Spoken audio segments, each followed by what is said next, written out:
Hello friends, welcome to Cook to Nourish. My name is Indira Puliadev. I am a pharmacist turned nutritional therapy practitioner. And on my channel, I share AIP and paleo recipes as well as nutritional information on various health topics that hopefully will help you lead a healthier life. In today's video, I wanted to touch upon the topic of acid reflux, also called as GERD or gastroesophageal reflux disease. Now, this is a disorder that affects about 1 in every 4 individuals in the United States as well as rest of the world.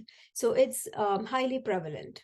And the other sad thing about this disease is that it is chronic, right? So it happens every day pretty much for many of those patients. And conventional medicine has really does not address the root cause of the problem. It gives, the doctor will give you acid blocker medications to help reduce the acid. However, it does not address the root cause. So in today's video, I'm going to touch upon what are the root causes of GERD and how functional medicine what are the recommendations from a functional medicine standpoint in order to take care of this problem. So this video is totally from a functional medicine approach. It is very different from what your conventional doctor would be, telling you. However, in my own personal experience dealing with clients in the last 4 years that I have been practicing as a nutritional therapy practitioner, I have had tremendous success with just these strategies, as well as in my own personal life. My husband had a very, very challenging case of GERD that I helped him overcome by just using some of the same things that I'm going to talk to you in today's video. All right, so let's get started.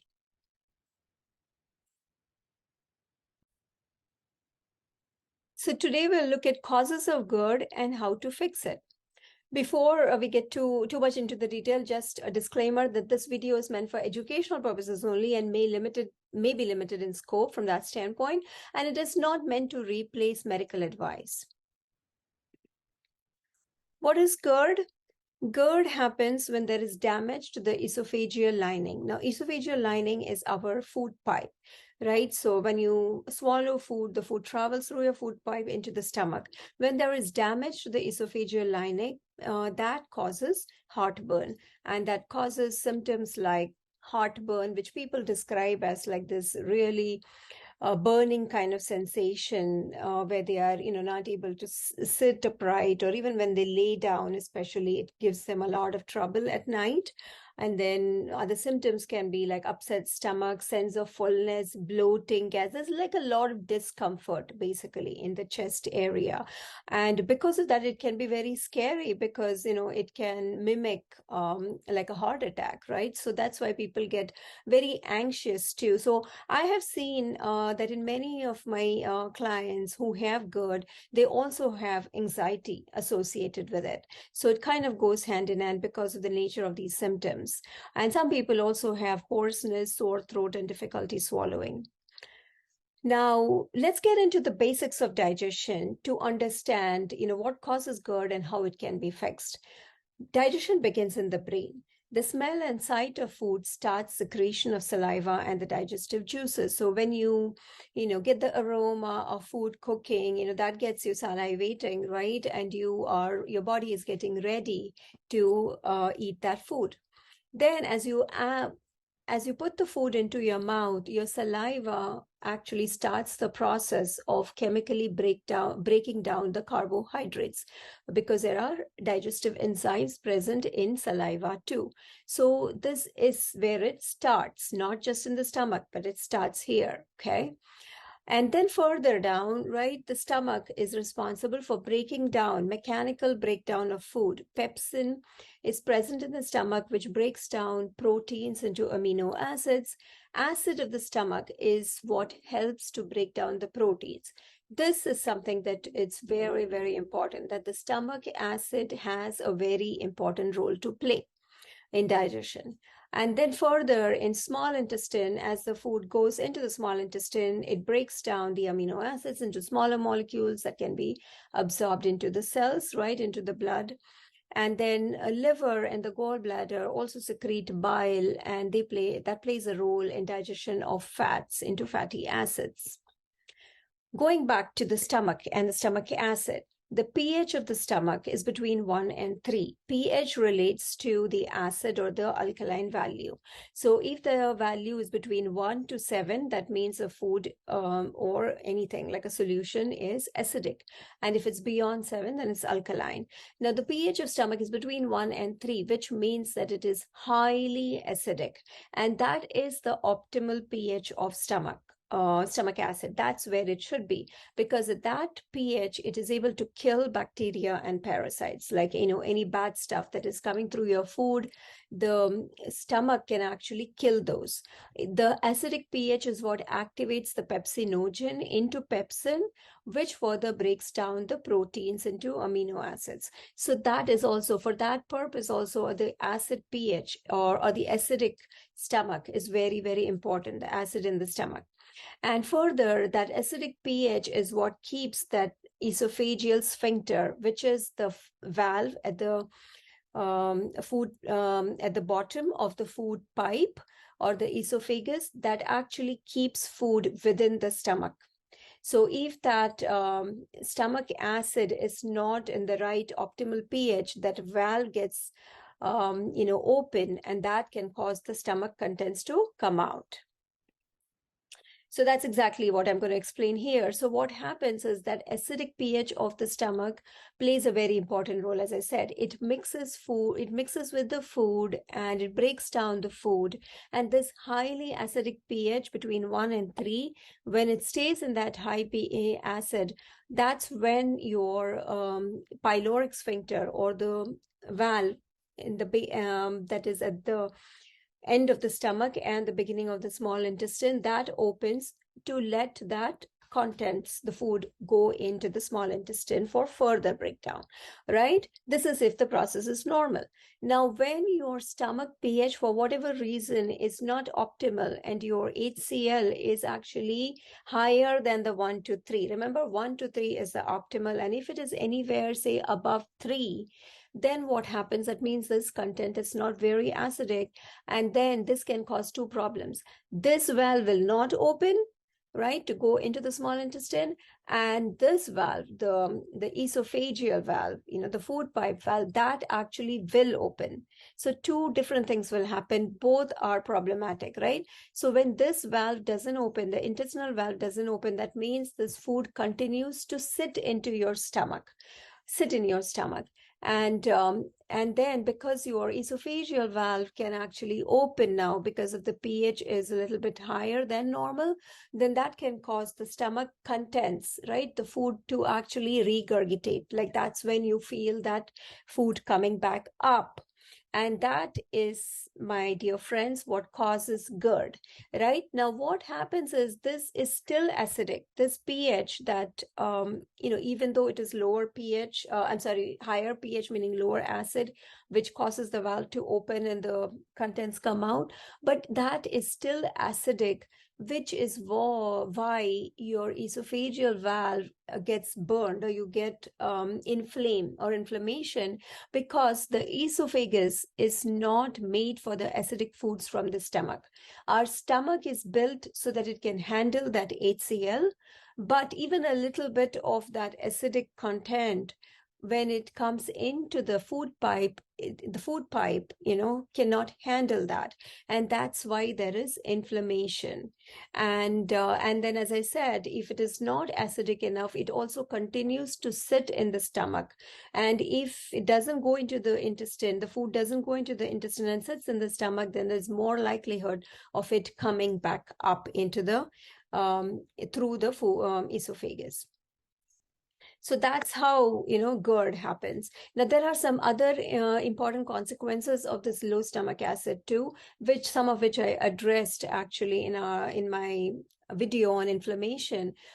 that poor digestion is what actually ultimately causes leaky gut, because this poor digestion that I just described leads to undigested proteins, which actually, can then go into the small intestine and impact the surface of the small intestine, causing leaky gut, which ultimately leads to immune system dysfunction. And then the poor breakdown, right? If digestion doesn't happen properly, if the food, even if it's healthy food that you eat, your body is not able to break that down, that you end up with nutrient deficiencies because you're not getting the benefits from that food that you ate because it's not being digested properly.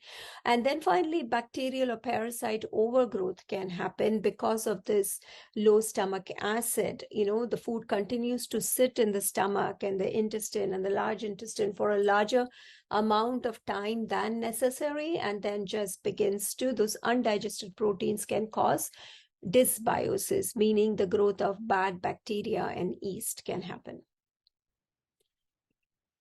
And there are some other things that can also trigger your GERD or acid reflux. And there are two different things that can happen. Remember I said about the esophageal valve, right? That if that opens when the food is inside your stomach, that can cause reflux. Now, there are certain things, certain foods and certain medications that can actually lower that LES pressure. LES stands for lower esophageal sphincter, that is that valve. So when the pressure is lower, that means it opens, that valve opens, right? So when lower LES pressure, so there are certain foods and certain medications that can actually lower the LES pressure and can cause GERD. And that those foods are chocolate, certain fatty foods, right? Oily foods, deep fried foods, coffee, mint, sugar, alcohol, onions, especially raw onions. There are also certain medications. Now, nicotine, which is not a medication, but, smokers, that can, smoking can cause lower LES. Bronchodilator medications like asthma medications, NSAIDs that are non-steroidal pain medications, right? So people who have, say, pain, arthritis or rheumatoid arthritis may be using NSAIDs, and that might actually be the cause of your acid reflux. Certain blood pressure medications can also cause this lower LES pressure and cause GERD. Then there are also certain other triggers, similarly, like food and medications that can actually irritate that lining of the esophagus, and that way they can actually cause GERD.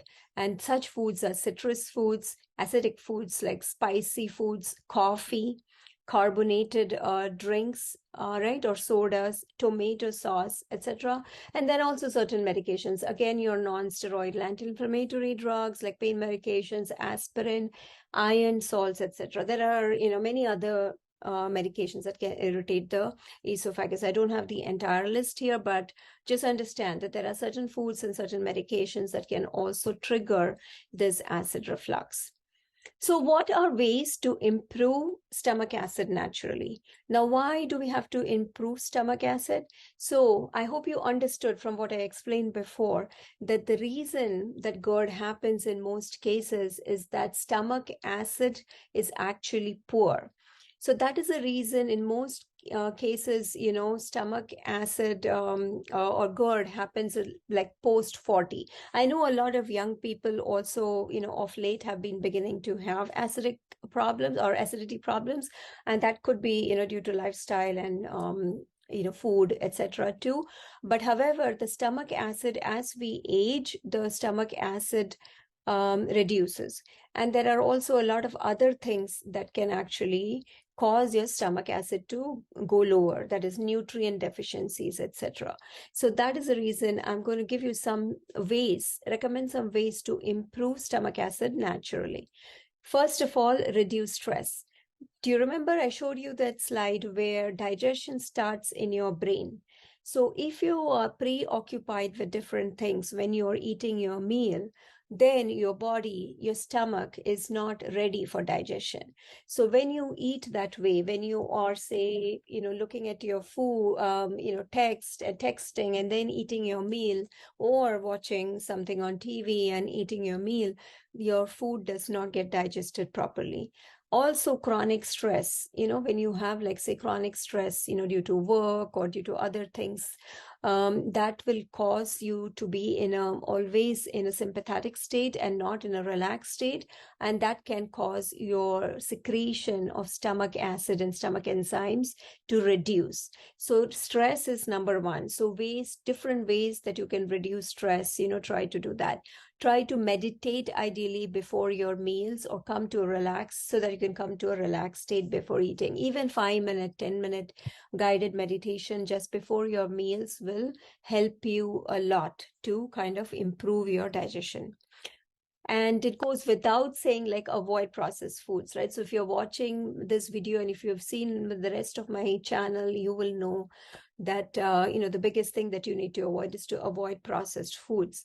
Avoid food triggers, the ones that I just showed you in that table, right? The things that can trigger your GERD, I'm not going to repeat the whole thing, but basically tomatoes, coffee, chocolate, different things can trigger.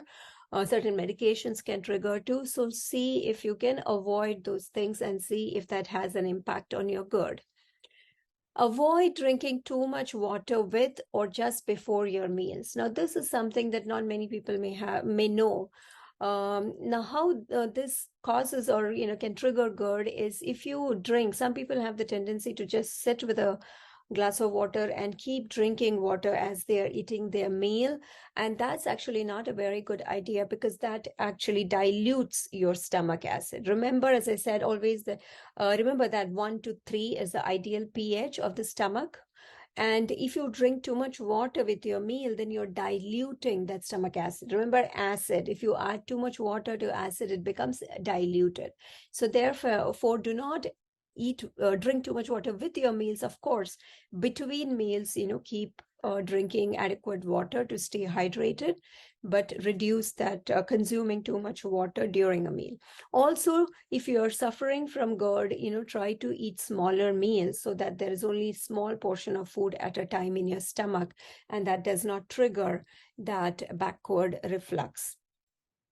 Other things that can help you improve digestion are stomach bitters or digestive bitters. You can find them online on Amazon or other places, and just a few drops of these digestive bitters, they have some herbal aromatics or botanicals in them, like, for example, fenugreek, or even ginger, etc., and a lot of other herbs. But those tinctures can actually help stimulate your digestive enzymes and improve your HCl secretion naturally. That will help your digestion and therefore help you to reduce your GERD symptoms. The other very natural thing that I highly recommend is having apple cider vinegar. Now, here I have mentioned that please use natural brand and not like synthetic versions of apple cider vinegar. How apple cider vinegar helps is again the same thing, acid. It's acidic, and it's also actually a probiotic because it is a fermented product, and it has probiotic or good bacteria that also helps you with your digestion.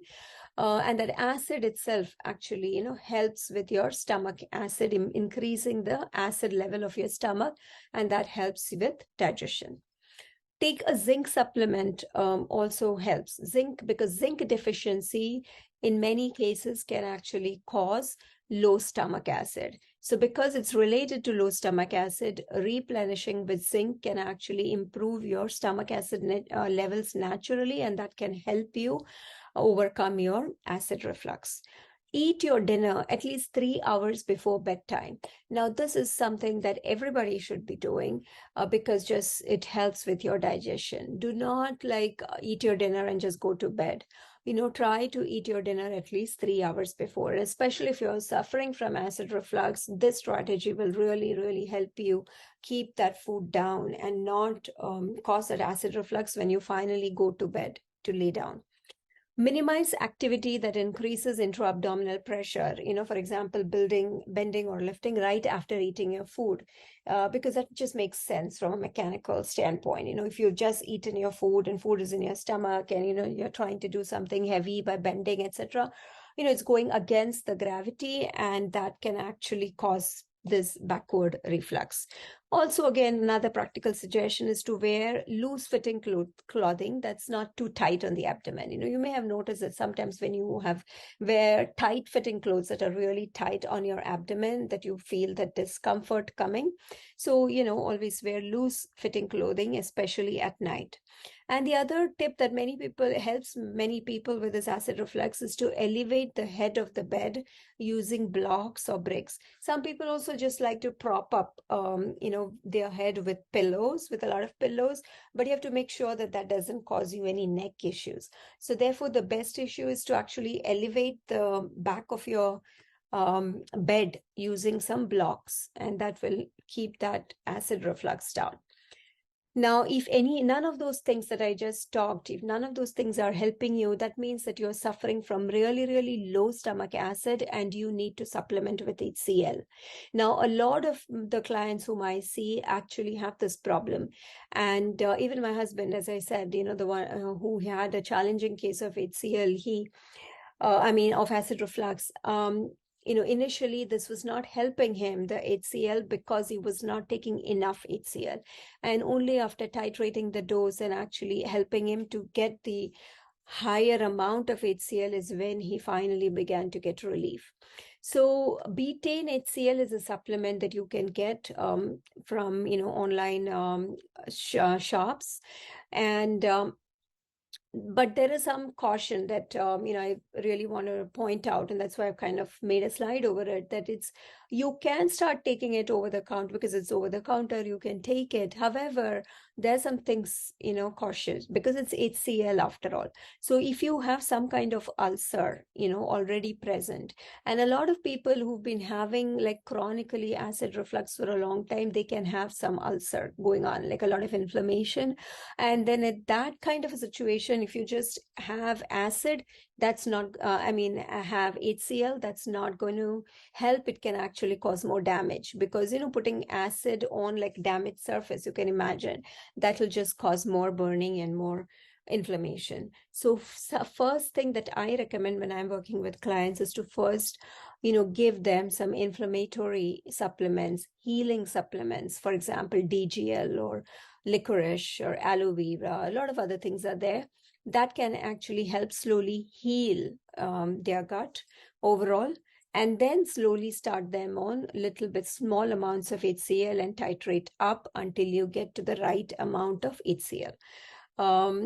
And then HCl should also not be taken by people who are also taking corticosteroids or NSAIDs. Remember, I said NSAIDs, so non-steroidal anti-inflammatory medications like pain medications. They can irritate the stomach, and if they can cause a lot of inflammation, even steroids can do that. So if you're taking those medications, HCl, do not just supplement with betaine HCl. First, work with a practitioner to heal, to wean you off of those medications, and only then you can use HCl. Also, as I said before, achieving the right dosing of HCl is important for getting the best results. And as I said, it's best to work with a nutritional therapy practitioner who can also have recommendations for advanced strategies. There are also some other issues, like in the case of my husband, H. pylori was also an issue. So, testing for H. pylori, and again, testing for some other deficiencies, etc., is recommended before you can start taking HCl, or before HCl can be effective for you. All right, so I hope this video was useful for you. Please write in your comments and let me know whether you like this video or not, and also let me know what other kinds of topics you would like me to cover in the near future. All right, ciao.